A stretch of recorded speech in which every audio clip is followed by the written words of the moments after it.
मानव शरीर में जन्म लेकर यदि हमने ज्ञान प्राप्त नहीं किया, तो निस्संदेह हमने इस शरीर की कोई कदर नहीं की। ये गुरुओं का बच्चा ही बोलता है। जिस उद्देश्य से हम आए हैं, पूरा हुआ ही नहीं, तो फिर हमने पाया ही क्या?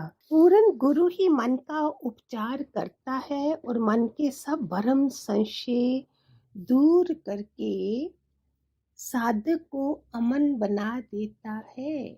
निष्काम कर्म करने से जब तुम्हारी बुद्धि शुद्ध होगी और मोह दूर हो जाएगा, तब तुम समझ लेना कि तुम्हारा अंतःकरण शुद्ध है।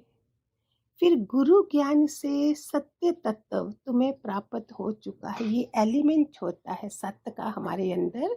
जब गुरु मिलता है तुम्हारा एलिमेंट आगे बढ़ता है, बुद्धि शुद्ध होती है, अंतःकरण शुद्ध होता है, और फिर गुरु का ज्ञान जो है वो हम पचा पाते हैं। यदि हम अपने आत्म स्वरूप को परमात्मा समझो और अनुभव करो, तो हमारे सब विचार व मनोरथ सफल होंगे, उसी क्षण पूर्ण होंगे। जो लोग प्रतिकूलता को अपनाते हैं, ईश्वर उनके सन्मुख रहते हैं।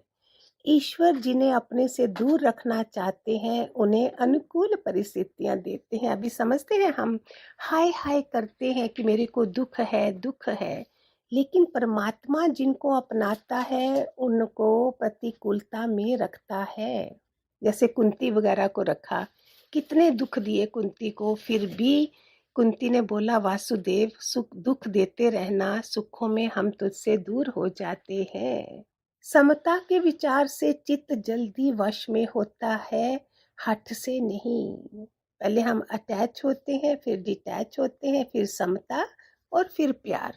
व्यवहार हम तो अलग करेंगे ना, और समता का विचार है तो सारे एक, आत्मा तो एक ही है। लोग बोलते हैं ध्यान व आत्मचिंतन के लिए हमें फुर्सत नहीं मिलती, लेकिन भले मानुष जब नींद आती है तब सब महत्वपूर्ण काम भी छोड़कर सो जाना पड़ता है कि नहीं, है ना? जैसे नींद को महत्व देते हो, वैसे ही 24 घंटे में से कुछ समय ध्यान आत्मचिंतन में भी बिताओ, जीवन सार्थक होगा। कई बार देखो, मेरे को सिर दर्द है छोटा छोटा, पता है मैं लेट सकती हूँ, कोई नहीं है, लेकिन जैसे मुझे फोन आए, कोई मेरी प्यारी सी फ्रेंड या कोई रिश्तेदार आने वाला है, तो कैसे हम एकदम से झटके से उठ के घर बार ठीक करना शुरू कर देते हैं। तो इसका मतलब वो छुपी हुई ताकत हमने पहचानी नहीं।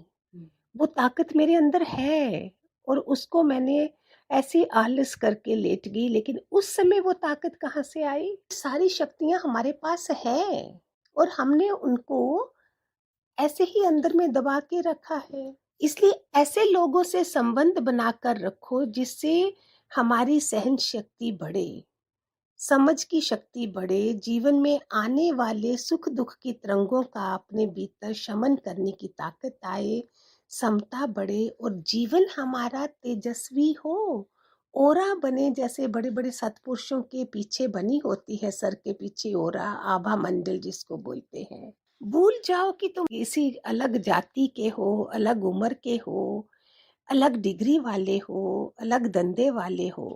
तुम निर्गुण निराकार साक्षी रूप हो, ऐसा दृढ़ निश्चय करो। इसी में तमाम प्रकार की साधनाएं, क्रियाएं, योग आदि समाविष्ट हो जाते हैं, और आप सर्वव्यापक अखंड चैतन्य हो। सारे ज्ञान का ये मूल है। इन निश्चयों के ऊपर चलें, अपनी शक्ति बढ़ाएं, अपनी बीमारियों के प्रति हमें ध्यान दें कि बीमारी होती ही नहीं है, मन से बीमारी होती है। तभी गुरु मिला पूरा तो चिंता हुई चूरा, होता है ना ऐसा? तो क्यों बोलते हैं, सातों चक्कर जो हमारे हैं वो साफ हो जाते हैं गुरु की आज्ञा में। गुरु का आज्ञा चक्कर है छठा चक्कर, जो आईब्रोज के बीच में है। बाकी चक्रों पे मेहनत ही नहीं करनी पड़ती। भगवान जी के बन जाएं हम, उनकी कृपा बरसे हमारे सबके ऊपर, हमारे परिवार वाले भी सभी मोक्ष के अधिकारी बने। हरिओम हरिओम, खूब सारे आशीर्वाद।